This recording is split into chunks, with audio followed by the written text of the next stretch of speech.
to order. And we are meeting this morning by a live teleconference pursuant to Governor's Executive Order N9029-20 to reduce the spread of COVID-19 and hopefully not for too much longer.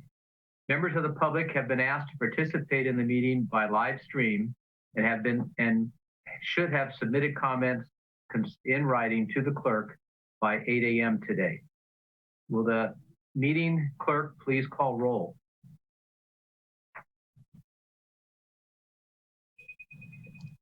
Chair Ramos. Here. Director Ledesma.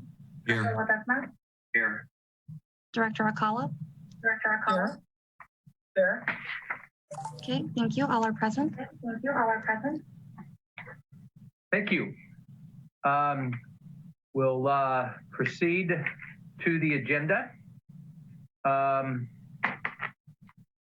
First item is presentation from the public on matters not on the agenda within the jurisdiction of the agency.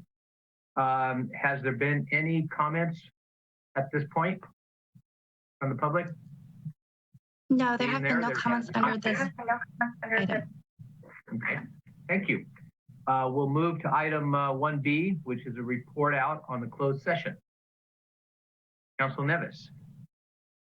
Good morning. The board met this morning in closed session at 8:30 on the two matters on the closed session agenda and took no reportable action. Thank you. Item 1C, monthly and year-to-date revenue and expense reports. Morning, members of the board and staff members. I will be reporting out on the revenue and expenditures for the month of January 2021. In our O&M Fund 870, the balance started at $852.2 thousand. Revenue was $2.54 million, mainly due to the first installment of our assessments. Expenditures were $6.3 thousand, making our ending cash position for Fund 870 at $3.38 million. In our CIP Fund 871, the beginning balance was approximately negative $1.109 million. There was no revenue and expenditures totaled $542.1 thousand. Fund 871's ending cash position was negative $1.65 million. Looking at the year-to-date position with our combined cash position among the three funds, it was $3.77 million. As of March 8th, 2021, the agency's combined cash position was approximately $3.03 million. So staff is still working with state right now on our quarter 38 for approximately $1.41 million and a partial retention release for the Southport project in the amount of $6.89 million. And we are still expecting to see both of that sometime this month. We do have a meeting later this afternoon, so we will have more of an update on that. And with that, I conclude my report. Please let me know if you have any questions for me. Any questions from board members? Hearing none, I'll say thank you, Jen. Thank you for the report. Thank you. We'll move on to item 1D, board appointments of chair and vice chair. This is a item that's as part of our JPA that I believe it's on an annual basis that we elect a chair and vice chair to serve in the board in those positions. We haven't always met that timeline, but especially since we've had a change in the board, I think it's appropriate that we discuss this and appoint people for a new term as chair and vice chair. And I'll just say that I'm agreeable as continuing to serve as chair if that's the choice of the majority of the board, but I'm open for other ideas if anyone else has any other opinion. I guess I just would make one comment that at some point in the future, it's not something that we do as a board, but as the different member associations of the JPA should take a look at what structure we want going forward, especially with the restructure RD 537 and RD 900, but that can come at some point. Right now, I think we let's see what's the best layout moving forward in the interim. Okay, I guess, Chair, you knowingly just took the short stick. So with that, I will nominate Mr. Ramos to serve as another term as chair. And with the your comments on revisiting the structure is a good one. Not now. I think it's during the pandemic and during everything going on, but at some point we will need to, maybe we'll find a time certain to evaluate that. But again, I appreciate the comments, but nominate you as chair. A second. And I'm sorry, did you hear my second? but before, yes, I did hear. Before the board takes a vote, I just wanted to point out, per the JPA and the bylaws, a chair and vice chair is to be appointed every fiscal year, July 1. So we're a little late to the game. Plus, there's been changes, of late. So either this appointment can be through the end of this fiscal year, through June 30th, and we take it up again July 1 for the next 12 months. Or, and I would defer to council on this, if rather than revisiting this in 3 months, if you wanted to make the appointment for 15, if that's something that can be done. I just want to make sure the board's aware that without any, change in action, this will only be good through June 30th. General Manager, I have a question. Do we need to change bylaws or suspend bylaws in order to do that? That's why I defer to council on that. I'm sorry. Who is our counsel? Ralph Nevis.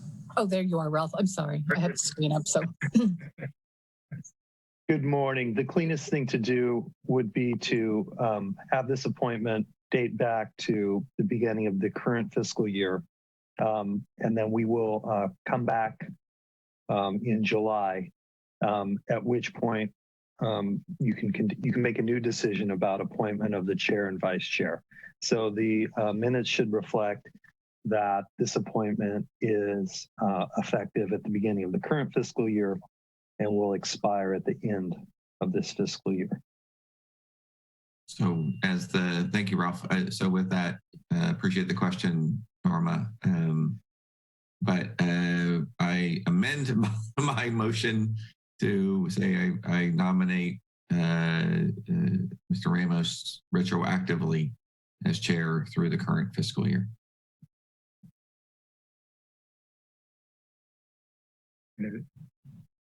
You're on mute. I take that, Norma, as a second. I was going to say, I accept the amendment. I'm sorry. I was reading lips there a little bit. It's good. Okay. There's a motion to appoint Tom Ramos as chair through this fiscal year, retroactive to July 1. All those in favor, would clerk please take the roll? Okay, Director Alcala, Aye. Director Ledesma, Aye. Chair Ramos. Aye. Okay, ayes have it. Okay, thank you. Now we'll move on to vice chair. Any volunteers? I volunteer. I'll second. Thank you. Well, then I'll take it as Director Ledesma's motion to appoint Director Alcala as vice chair, and I will second that motion relative to the same terms that we just had for the chair. Would the clerk take the roll? Director Alcala, Pardon, Aye. before we, I'm sorry. if Go you, ahead, if you Greg. don't mind. Well, I just want to clarify or make sure that we understand. So Director Alcala was appointed to this board Good point. midterm. So I don't know that we can retroactively appoint her as vice chair to a term when she did not on the board. So maybe retroactive to her appointment to the board. So amended. Very good. Thank you. Very good. Okay. Technicalities there, boy. Jen, can you take the roll? Director Alcala, Aye. Director Ledesma, Aye. Chair Ramos. Aye. Ayes have it again. Thank you. Okay, thank you. Congratulations, all of us. We'll move on. Next part of the agenda is the consent agenda. There's two items, a resolution on insurance liability and also approval of our February 18, 2020 minutes. Is there any questions or comments? If not, I will seek a motion to approve the consent agenda. I'll move the recommended action. Okay, and I will second the consent agenda recommended actions. Jen, would you take the roll? Director Alcala, Aye. Director Ledesma, Aye. Chair Ramos. Aye. Okay, motion moves unanimously. Thank you. On to the regular agenda, part 3. Item 4, workshop presentation on funding long-term maintenance of the Southport Levee Improvement Project restoration areas. I assume, Paul, you're going to be the presenter today? Yes, I'm going to ask to share my screen, Jen. It should work in theory. Okay. I enabled it.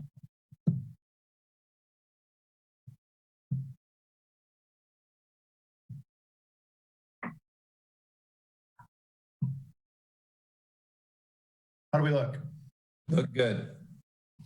All right. Thank you, Chairman Ramos and WSAFCA directors. I'm going to present a workshop on funding long-term funding for restoration for the floodplain restoration project that was created as part of Southport. At the conclusion of this presentation, staff would like to receive direction on whether to pursue the endowment option, to continue to explore other funding options, or pursue only funding options that other than an endowment. So that will be what I'll be seeking at the end of this. So just to recap, the floodplain restoration area measures about 120 acres, of which 14.25 or 1.25 acres are for impacts to waters of the United States. That remaining 105 acres is available for mitigation for future flood projects within our system. As the board may recall, the Section 404 permit had a number of standard conditions and requirements for impacts to the waters of the U.S. and as well as other mitigation requirements, including a surety for the mitigation, 10 years of monitoring and reporting, as well as to implement the habitat mitigation and monitoring plan. Over the past year, staff have been working with GEI to stand up a mitigation crediting agreement with the California Department of Fish and Wildlife. Key permitting requirements within the HMMP are also in common with the mitigation crediting agreement. We're working through this process to ensure that excess mitigation created as part of the Southport project will serve the agency in future projects. Funding long-term floodplain restoration maintenance and the conservation easements are two elements of the MCA that are unresolved at this time. And that is one of the reasons why we're seeking some of your direction.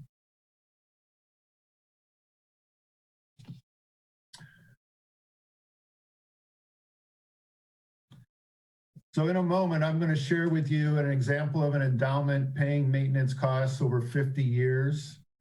And I'm going to provide then after that an accounting spreadsheet of the cost of maintenance for 50 years using the same figures, the same costs.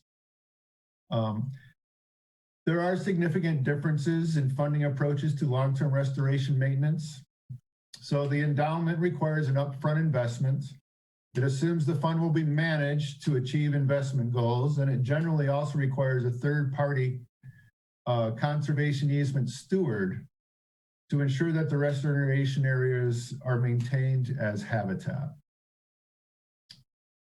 The flood assessment allocation functions similar to how WSAFCA funds RD 900 for levee maintenance. WSAFCA could direct a portion of the flood assessment to fund long-term restoration maintenance. A fund could also be established to account for detrimental or catastrophic events that require rehabilitation of the restoration areas. Through an endowment, that would normally be handled through a reserve that's set up within the endowment itself.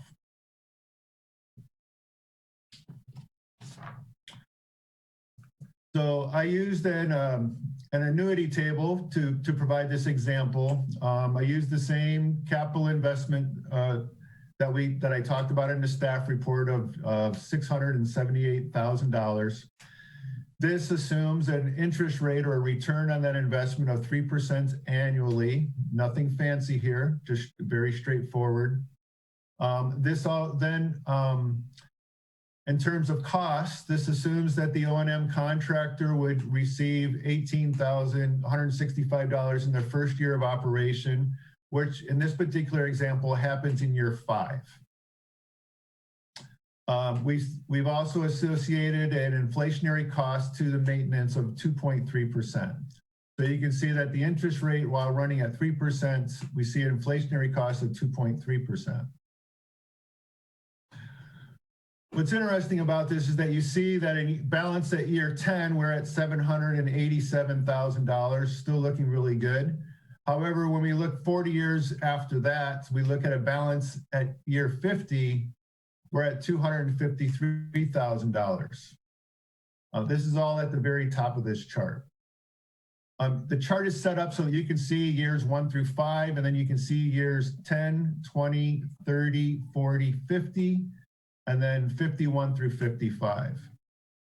The reason I've included this is so that you can see kind of what happens decade over decade in terms of the balances in the far right-hand column of this chart. And you can see that while the investment is able to manage and pay for maintenance and monitoring over the course of 50 years, as we approach year 56, that balance goes negative. So this is just an example. It's a fairly straightforward example using an annuity table. And it's just here as an illustration of what could happen based on these assumptions.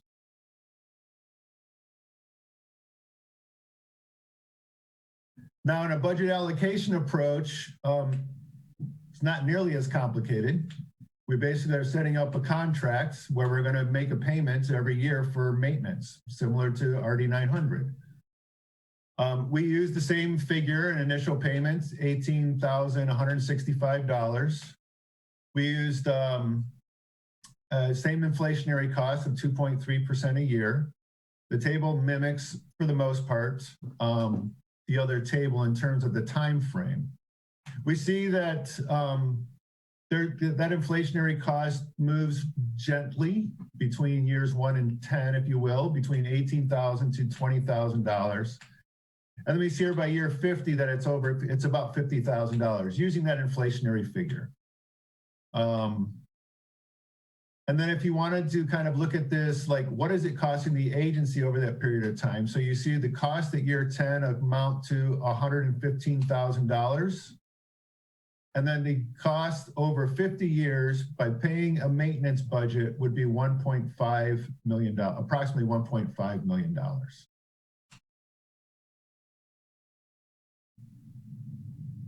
So it's fairly straightforward math in this particular case. The inflationary cost is based on a little bit of research that I did. I had some comments like what's a common inflator, and so that's what I used. Are there any questions about either of these charts?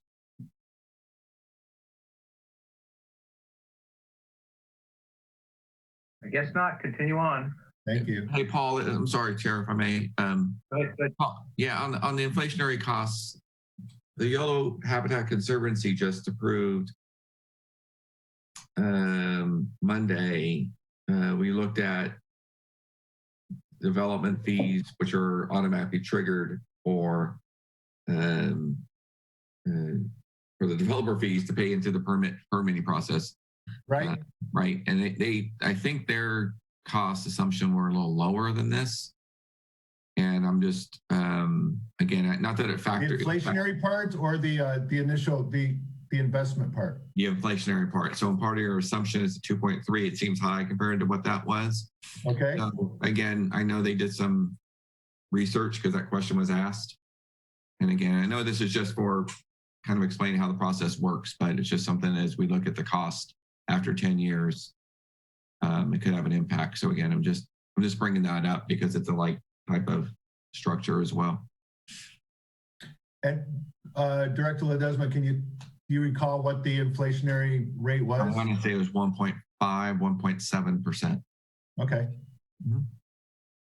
Well, that would significantly change this. A half a percentage rate would make this cost over 50 years probably another $250,000 less. Just back of the envelope. Mm-hmm. Yeah. Hey, Paul, I guess I have a question too. That initial payment of $18,000, that's the estimated cost to maintain. Is that the whole 120 acres or just the 105 acres that's extra, or what's the status there? No, good question. It'd be for the entire area, 120 acres. Okay. Seems low. I mean, that's, man hours. I don't know what it all entails, but how was that come up with? So yeah, I'm happy to talk about that. You notice that shows up in year 5, 2025 on the charts. And so working with River Partners, you've seen a number of invoices over time, for the last couple of years. But we recognize right now we're going into a maintenance and monitoring stage with River Partners. There will be some minimal plant replacements where it's necessary, but otherwise it's going to be some mowing, a lot of spraying, and some hand weeding. We anticipate that the amount of work that River Partners is doing is going to decrease once we hand off maintenance responsibilities to a land manager. And this figure was originally provided to us by Sacramento Valley Conservancy by looking through the HMMP and determining in this budget.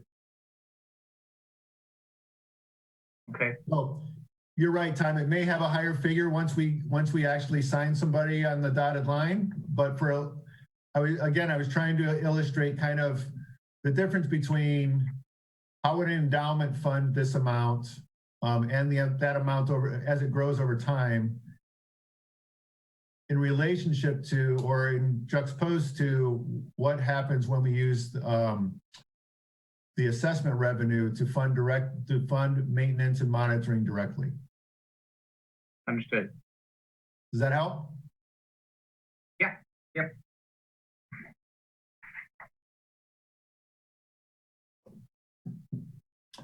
All right. So as I started off this presentation, I basically said there's 3 things we'd like the board to deliberate on or provide direction to staff as to whether or not we should continue to consider looking at an endowment, whether we should or we should explore alternative financing approaches, which again, there could be a hybrid approach where we would pay for monitoring and management. We may have an endowment to deal with like a reserve fund in case there was some sort of catastrophic event that had to happen or there's some other reason for remediation of the floodplain. That's an option that we could also pursue, or we could just pursue an option that does not consider an endowment by any means. So I open it up to the board for your deliberations. Okay. Chris, Norma, any Any questions or comments? Yeah, I'm trying to get off. Yeah. Chris, go ahead. Go ahead, Norma.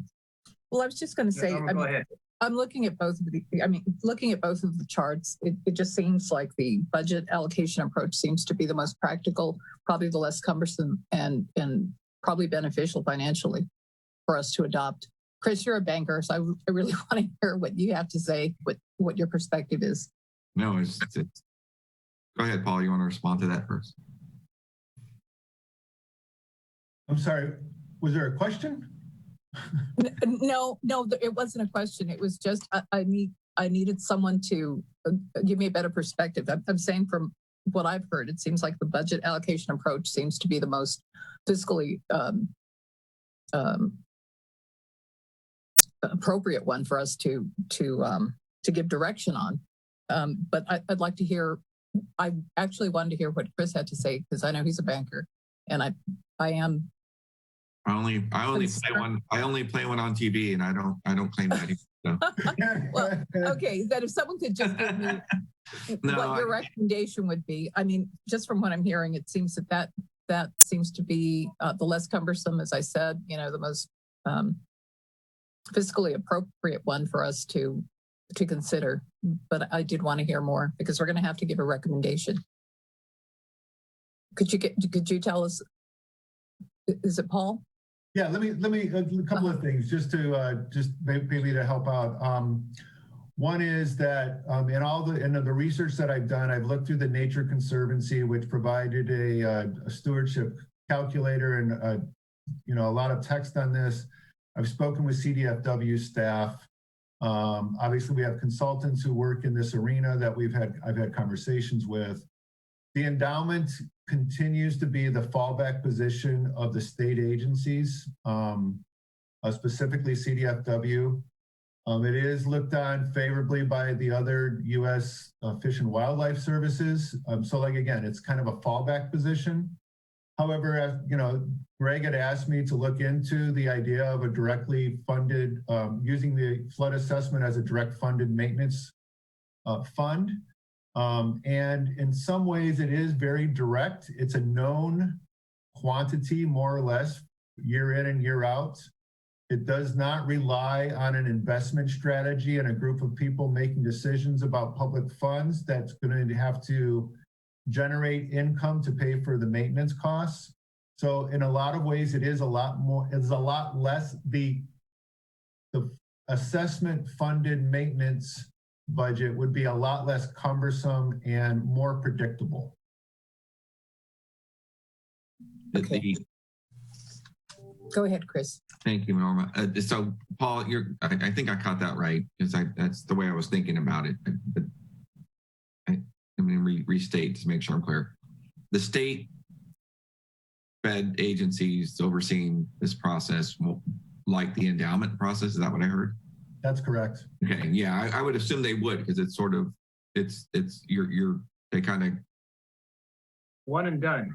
Yeah, you're in and you're out. That's right. You get a bird in hand sort of approach, and versus what I worry about with this is what Norma's sort of getting at is just the administrative part of a small agency like this having to manage that fund over a period of time just seems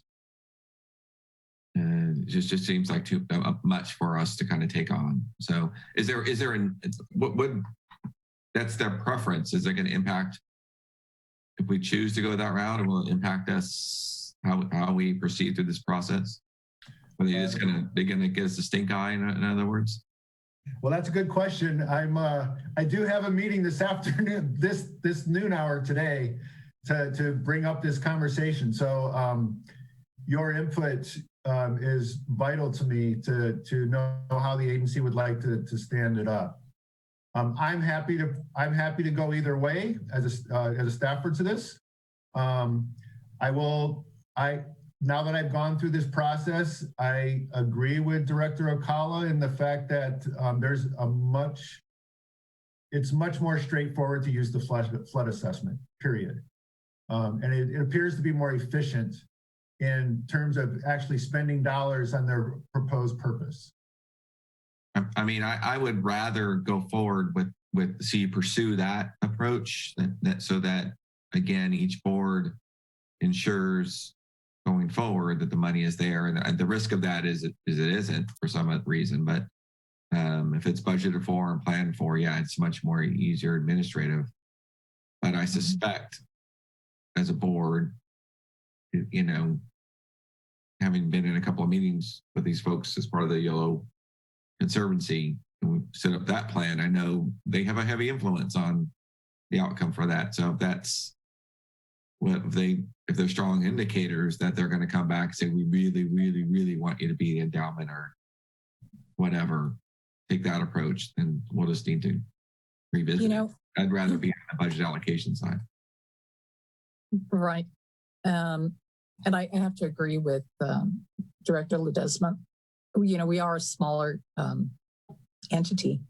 And even though Yellow may have a lot of influence and want something else, I think we need to lead here. I have a lot of confidence in the staff of West Sacramento. I've been so impressed since I've been on the board with the recommendations they make. So I am going to, on my part, I really want to go with a budget allocation approach.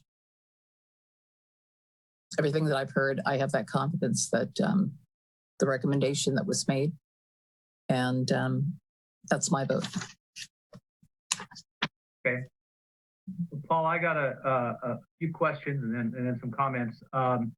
When you were listing the endowment procedure, you talked about a third party entity that would possibly manage that endowment, and so would not necessarily even be in our hands. Would, in that case, would they also be the folks that would manage the O&M, or would that still come back to us to contract for and seek reimbursement from the endowment? How would that work? Yeah, that's a good question. So a lot of the way that these are normally set up is that there's an endowment for maintenance, and then there's a separate smaller endowment for the steward. There are some agencies who frown on the idea that there would be a single endowment holder that would also be the steward of the conservation easement itself. There are some places that there are some agencies that see that as a potential conflict of interest, where they're responsible for maintaining the site as well as enforcing the easement.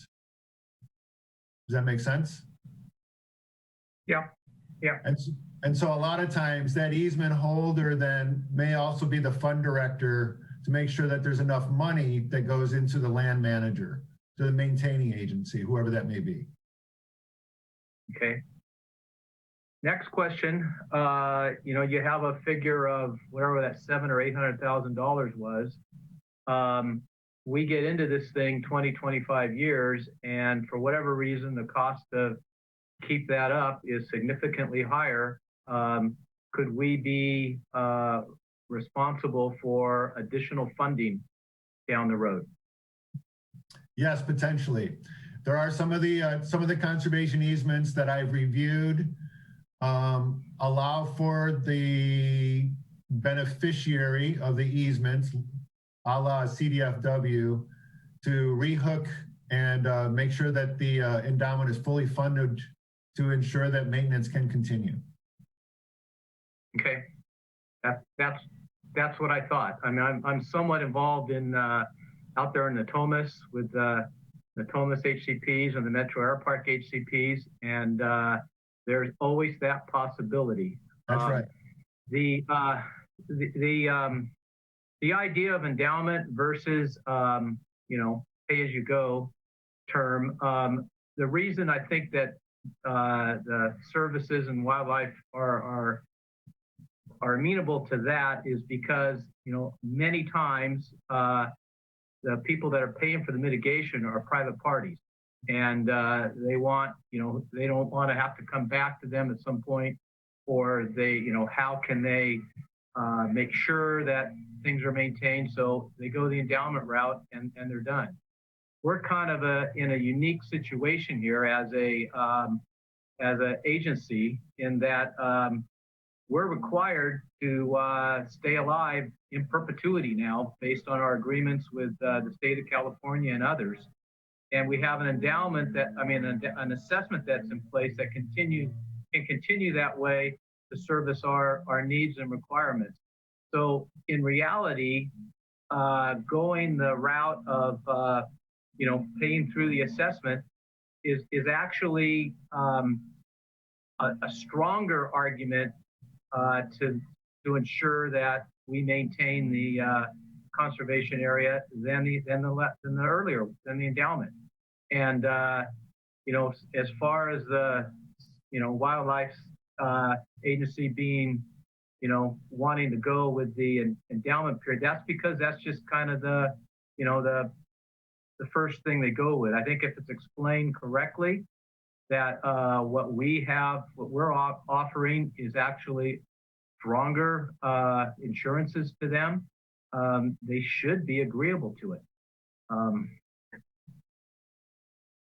Well, I appreciate the comments. They're all very useful.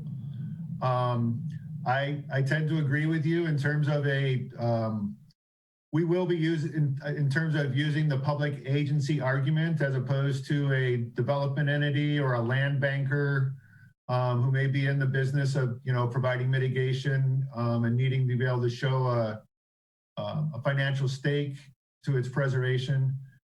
So I will be using that argument today when I have that conversation with them. And conversely, the other thing I will be asking them is why do they think that an endowment is superior? So I appreciate the remarks. Okay. Well, it sounds like the three of us are in agreement that we would request that we go towards the assessment route, and through that negotiations of that method, if they require a need for some kind of reserve or something be put there, we can do that through our assessment. We can set aside funds in our operation to make sure there's sufficient monies there to fund some kind of restoration if needed. That'd be fine. I'd rather we hang on to the money than give it to some third party to do that. Understood. Agreed. Yeah. Okay. Any other comments or questions on that? No. Okay. I think. Okay. Thank you. Good luck. Item 5, consideration and acceptance of the CAFAR, or whatever you guys call that, Comprehensive Annual Financial Report for fiscal year ending June 30th, 2020. I guess, Becky, are you going to give the presentation, or it's going to be me? Or Roberta? It's going to. Okay. Yeah. Good morning. Okay, thank you. Let me quickly share my screen with you. All right. Okay. All right, you guys able to see my screen? All right, perfect.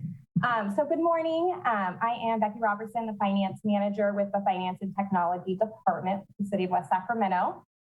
So this morning, I'm going to go over briefly our comprehensive annual financial report, as well as give you a brief year-end update. Oh, there we go. Okay, so similar to the agenda report in today's presentation, being that the board has changed a little bit, I wanted to give a little bit more in-depth look into the WSAFCA fund structure, in addition to discussing the annual report and the year-end update. So, looking at WSAFCA's fund structure, the fund structure includes the JPA Operating Fund 870. This is a fund that houses all of the assessment revenues as well as the general operating budget for the agency.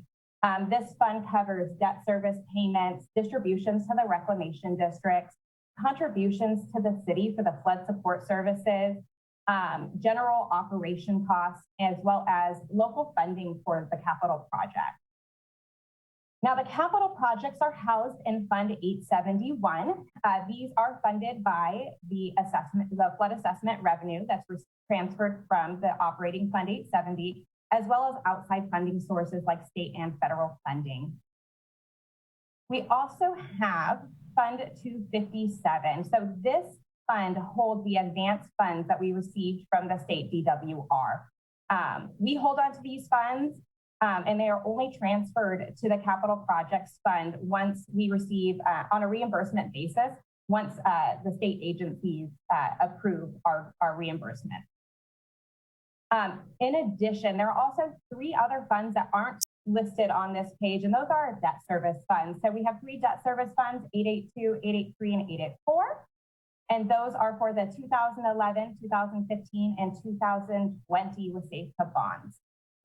The funds to cover these debt service payments are transferred from the operating Fund 870 to the respective debt service fund to make that twice a year debt service payment.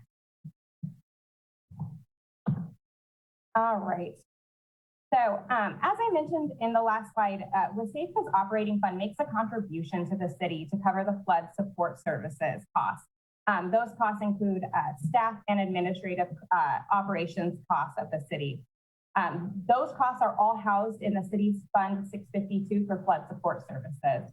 This fund is reconciled on a fiscal year at the end of every fiscal year to ensure that the city receives appropriate contributions from WSAFCA to cover all of the expenses, and that every year end, that fund ends with a $0 balance. This fund covers personnel costs, office supplies, training and travel expenses, as well as general support cost allocation charges for the city's support services staff. Now, that general support allocation cost includes support costs such as payroll, HR, IT, finance, facility operations and maintenance, and vehicle maintenance. It noted in the agenda report, both the revenues and expenses for this fund were over $200,000 below the budgeted amount. And this was primarily due to a couple of vacancies that we had in fiscal year 2019-20 in both the community development director position, as well as the supervising civil engineer position. All right. And so this slide is just kind of giving you a brief recap of the positions that are included in the flood support services staff for the city. I did note the 2 positions that are vacant, and it tells you what percentage of their time is directly charged for flood support services. Okay.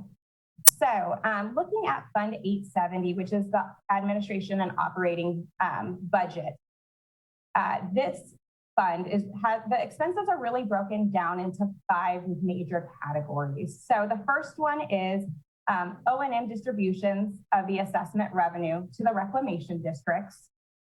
Other operational costs, and that includes things such as legal, lobbying, audits, bank fees. City support costs, which are not directly billable to a capital project. Debt service payments on the outstanding WSAFCA bonds. In fiscal year 2019-20, that amount is higher than if you were to look at previous years. And that was because back in February of 2020, we came to the board and requested authorization to transfer the amount required for the September 1st debt service payment to always be transferred over at June 30th to make sure that we have available funding to make that debt service payment. And we did that for a specific reason. The debt service payment always falls before we get our first installment of the assessment revenue, because that is not received until January. So to make sure we always are setting aside ahead of what we need to make our debt service. And then the last category is the operating reserve policy. So this was adopted last fiscal year in 2019-20. And what it does is it reserves 1 year's worth of operations and administration expenses as fund balance. So it looks at the first 4 categories on this slide and ensures that we have enough money sitting in fund balance to cover that if for some reason we were not to receive our assessment revenue. Then, once those categories are met, any excess assessment revenue above that reserve is then transferred to the Capital Fund 871. And this is to fund the local share for some of our capital projects, as well as bridge the deficit in this fund while we're waiting reimbursement from state and federal agencies. For the fiscal year ending June 30th, 2020, the audited revenues totaled $5.7 million. 5.4 million of that was just from flood assessment revenue, and it funded 8.2 million in expenditures. Once again, just last year, that was a higher amount, one with instituting the new operating reserve policy, and then making sure that we are setting aside one debt service in advance for our debt service obligations. Overall, the budget to actuals, we were $152,000 less than what we budgeted. Okay, so next slide. This is Fund 871, so the WSAFCA capital project. So this slide shows you each of the active projects that we have right now for the Flood Control Agency, the total budget from inception to date, expenditures through 6/30/2019, and then the expenditures that happened in the last fiscal year, so 2019-20, and what the balance is on each of those capital projects. Two projects were newer in 2019 and 20, and that was for the flood general JPA support and the WSLIP program activity. And so we didn't start using these until the last 4 months of fiscal year 2019 and 20. And the goal with us starting to use these is historically, we're always doing a very large true up from the WSAFCA operating fund to the city. And we were really trying to, and primarily a lot of that was because we are not able to recoup some of those general support costs when for staff time that isn't being charged out to capital projects. And so we created these billable work orders that are entirely locally funded.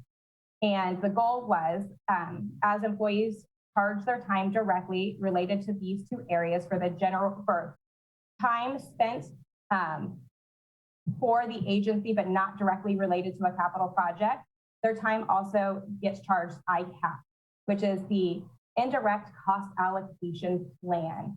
And what that does is it helps recoup some of those general support costs that we aren't able to get throughout the year if they're not charging to a capital project.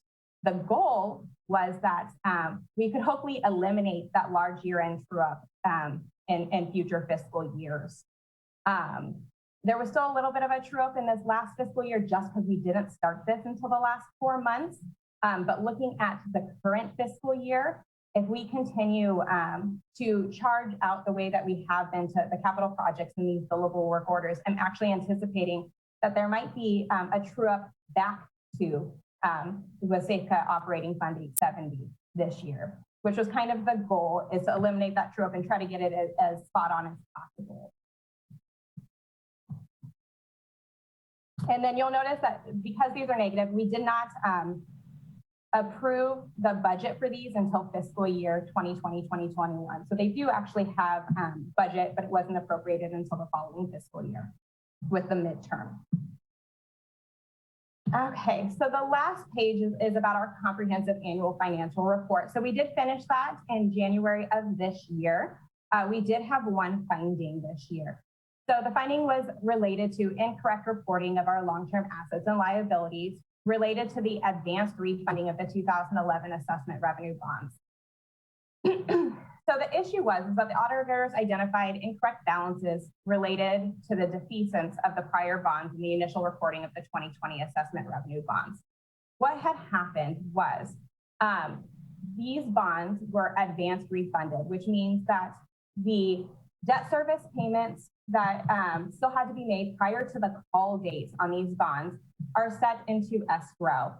At the point in time that they're placed in the escrow, they are now belong to the bank who is overseeing and ensuring that these debt service payments are made until the call date, at which point they're paid off We had incorrectly reported these as cash held by trustee, so that we were recognizing that the trustee was holding these, but we should not have been reporting them. So that was really the finding, is we put them as the trustee was holding them, but they did not actually need to be on our books. So our response to that finding is, we will continue to monitor and make sure that we are properly recording the accounting in the financial statements for some of these rarer transactions that don't happen very often, and making sure that we are having the treasurer look over them. In addition, coordinating with auditors or other financial experts to make sure that these transactions are being recorded correctly. In addition, always encouraging staff to continue their education so that we can prevent these in the future. And that is all I have. So at this point, I would love to answer any questions that you may have. Okay, this is Norma Alcala, and Becky, thank you so much for this report. A lot of work, and I have to tell you, finance has been something that I've sort of struggled with. So you really put it into a very easy and layman friendly way so that I could understand it. Thank you so much. Listen, I'm just wondering, on the very end, you mentioned that, some things, there was training. So how often do you actually audit your own reports? I mean, to make certain that this doesn't happen. Is this done annually? So all journal entries are reviewed prior to posting.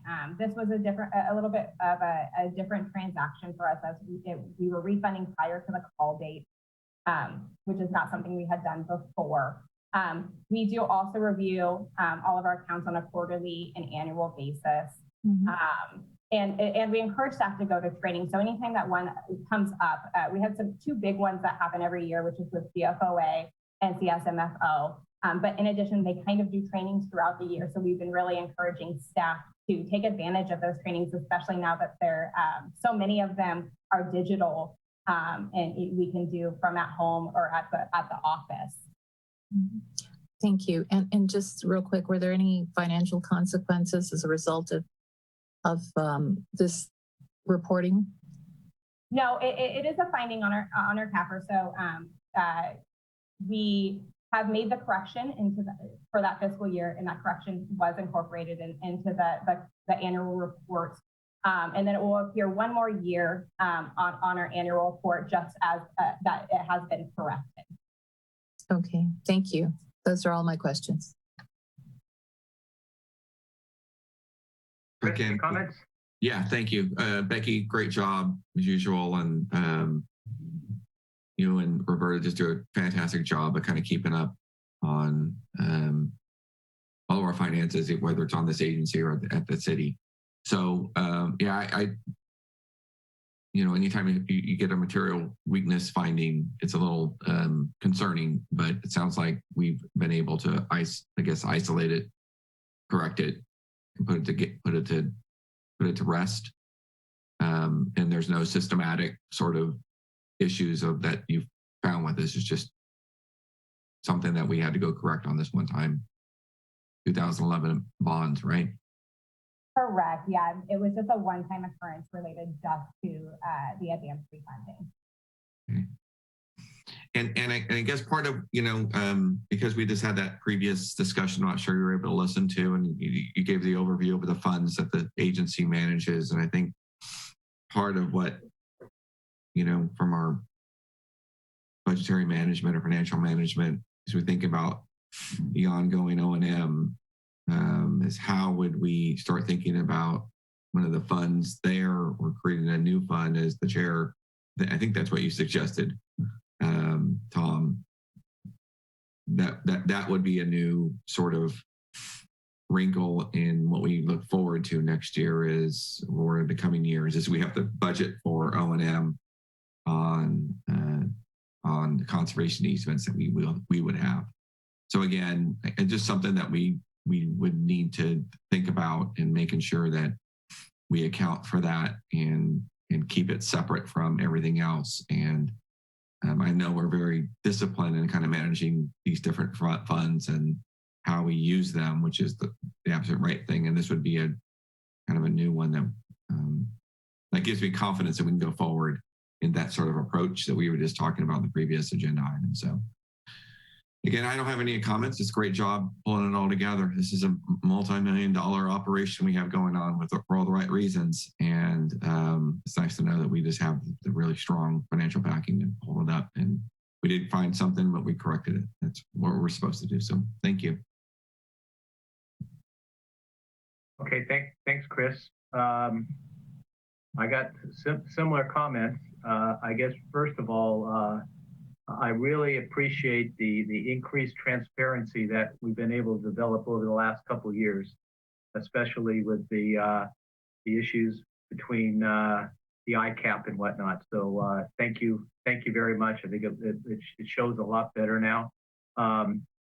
You know, the material weakness or the finding thing, I mean, was kind of explained to us when we did the bond reissuance that, you know, this was going to be done. It just seems like it just wasn't posted exactly the way someone else felt it needed to be done. So fine is corrected and we move forward. And yeah, the whether that additional account for the O&M can be handled under 870 or whatnot, that's to be figured out once it occurs. So I get in the past when this has been produced, there's been a printed report that was been put together. I don't know if that's available or just an electronic version of it that the directors could get to just have for our records. Is that possible? Absolutely. I will send over a copy to Jen and have her send it out to all three of you if you have a copy. Okay. Thank you very much. Good job. Any other questions on that? If not, we'll move on to item 6A, WSAFCA project updates.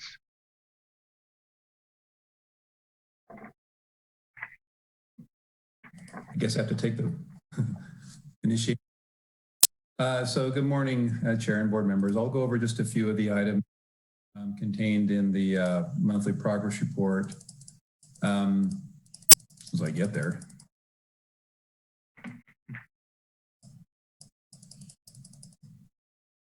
All right.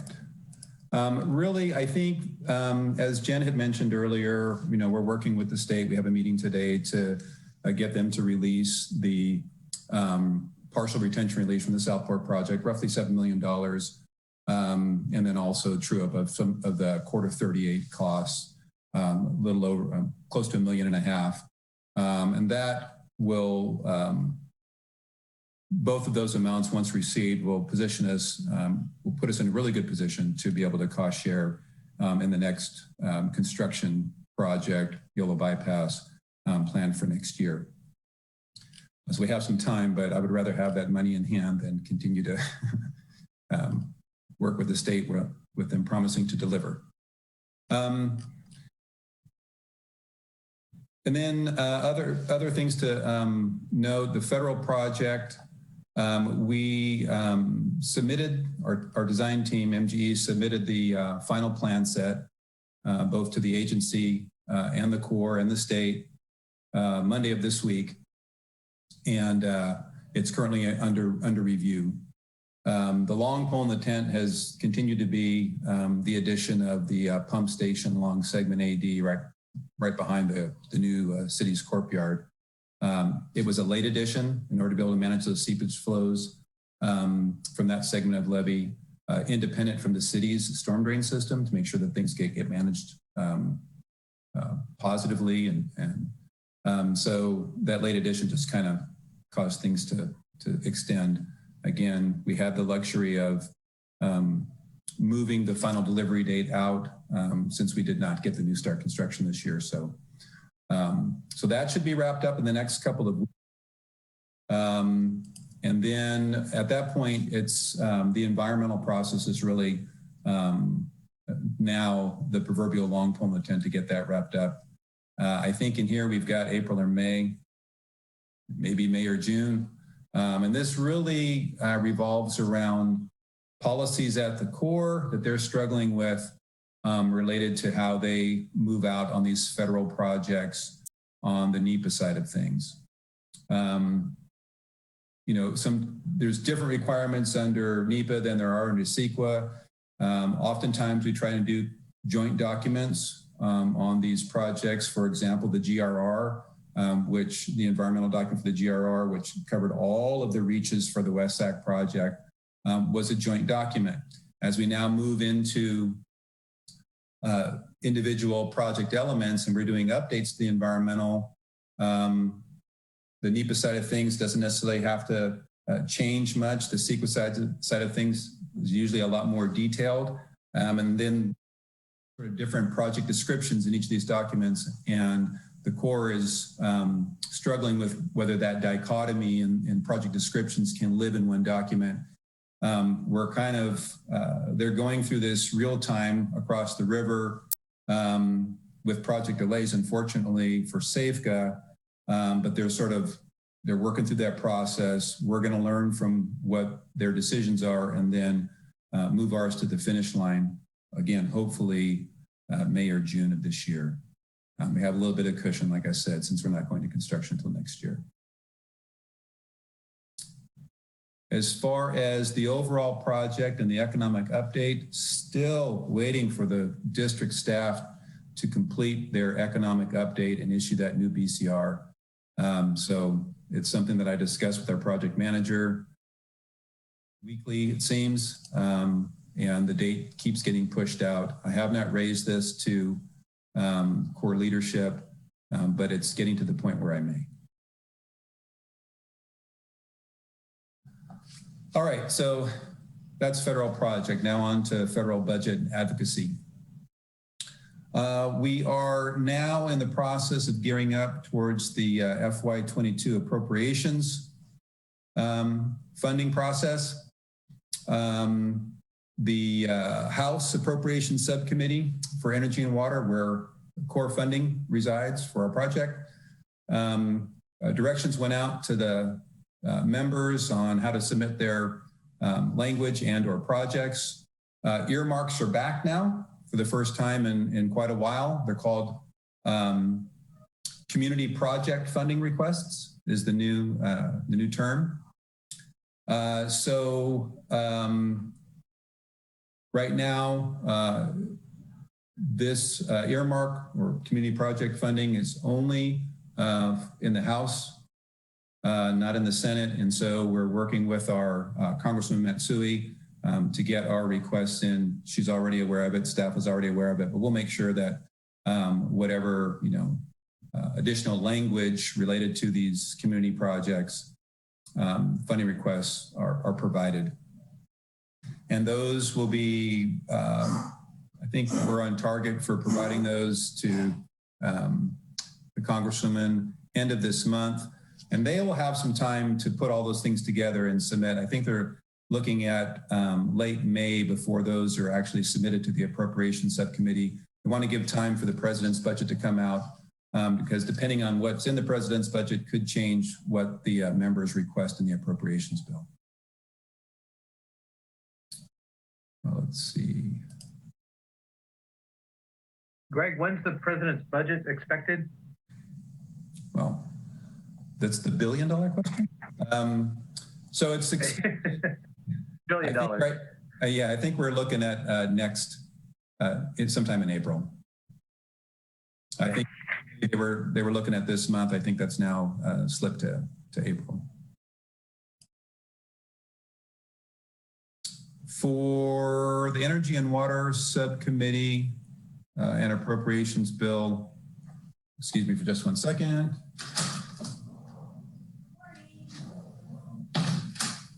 Dog walker.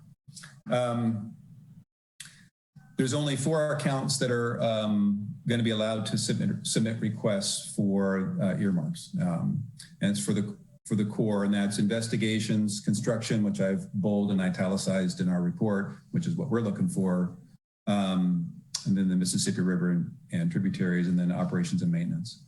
One thing to note, as we continue to learn more about the limitations around earmarks, which and the numbers of community project funding requests that members can make, they're limited to 10, and that's 10 across all bills. We have it on very good authority that the Congresswoman's #1 request right now is our flood project. So that's very good to hear. So fairly certain that that's going to be her #1 priority and #1 out of 10, if you will. The other intel that we've been able to gather is that these community project requests are not going to be relatively large dollar amounts. We're probably talking in the $5 to $10 million range because the overall there's an overall cap on the amount that can be requested under this under these community project funds to 1% of the overall budget. And so in order for us to get for the Corps to receive the funding, the total funding they need to construct our next increment, Yellow Bypass, it will probably be in the form of the New Start and some funding under this community project request in the appropriations bill, followed by the balance of funding in the Corps' work plan. So that's something that I'm working with the Corps on now to make sure that we all have our eyes on the same prize, and we're planning for how this is likely going to roll out so that the Corps can make their requests appropriately.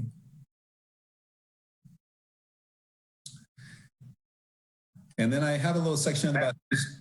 I'm sorry. I just, one question. Does the community project request, would that include a new start? Or yes. How do you get funding without a new start? So that would include the New Start. Okay, so we wouldn't have to worry about it being approved through a work plan layout, huh? Correct. And then the work plan, it would, if you've seen how the work plan, the table that they show, it would be, in addition to what was the appropriations bill. Right. Okay. Gotcha. Gotcha.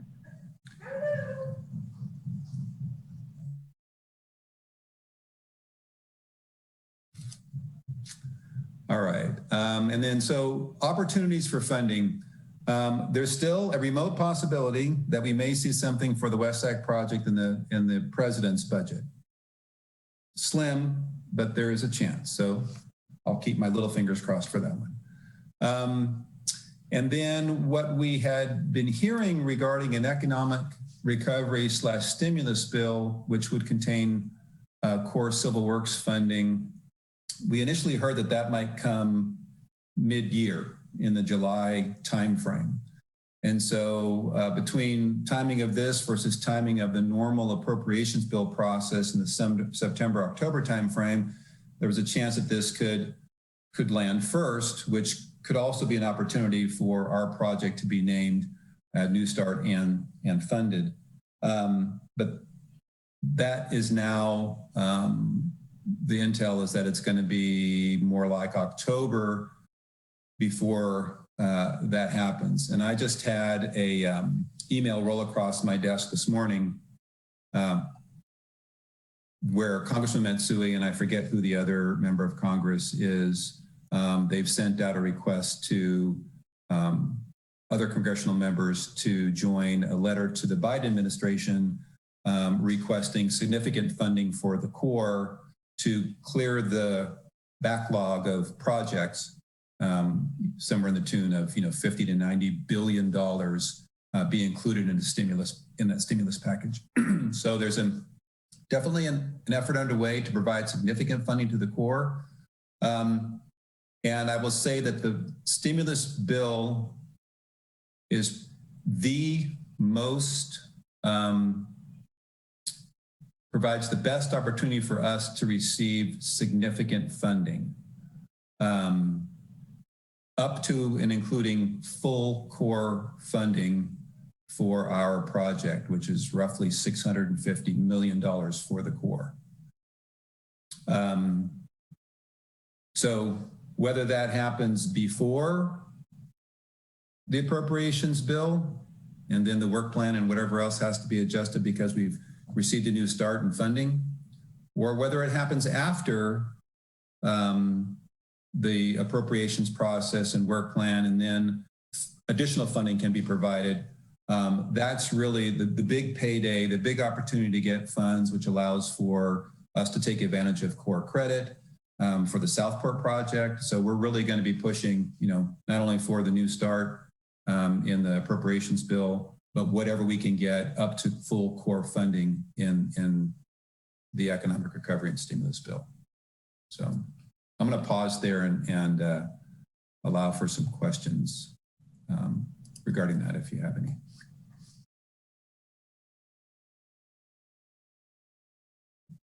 Okay.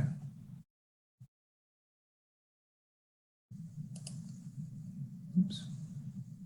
Let's see. We have both of our lobbyists, both from the city, Holland and Knight, as well as Mike Strawn through Federal Water Consulting for the agency, working a little bit of overtime right now, keeping track of all of the rules and guidelines that are coming out relative to the appropriations bill process.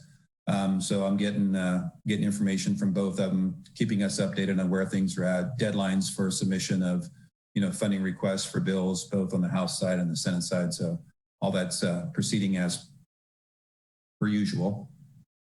And as we receive intel on how the stimulus, economic recovery / stimulus bill is shaping up and what looks to be on the docket for those, I'll certainly report out as we get more information. I think that's about all I wanted to update the board on. So any other general questions or additional questions? No, just a comment.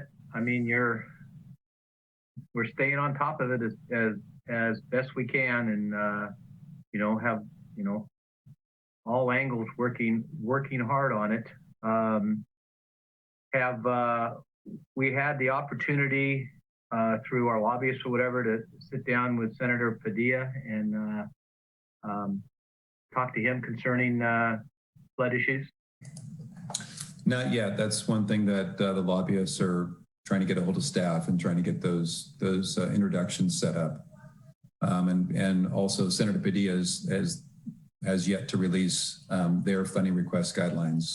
Feinstein's office has, Congresswoman Matsui's office has, Padilla's office has not yet. Just FYI. Okay. And then in terms of lobbying activity,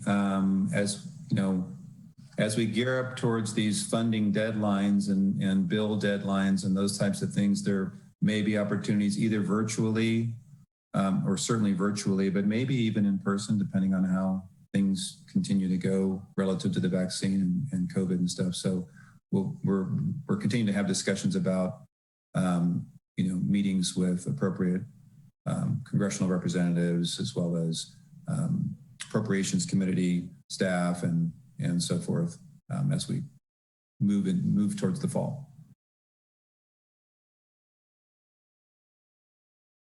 Very good.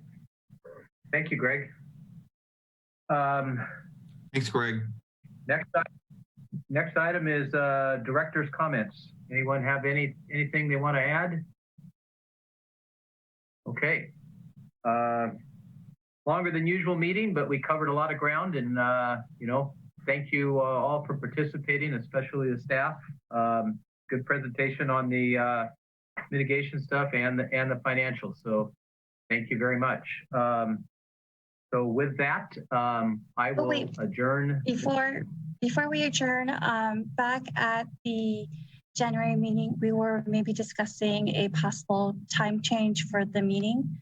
If the 3 board members would like to have a discussion on that before we adjourn, I'm open for that.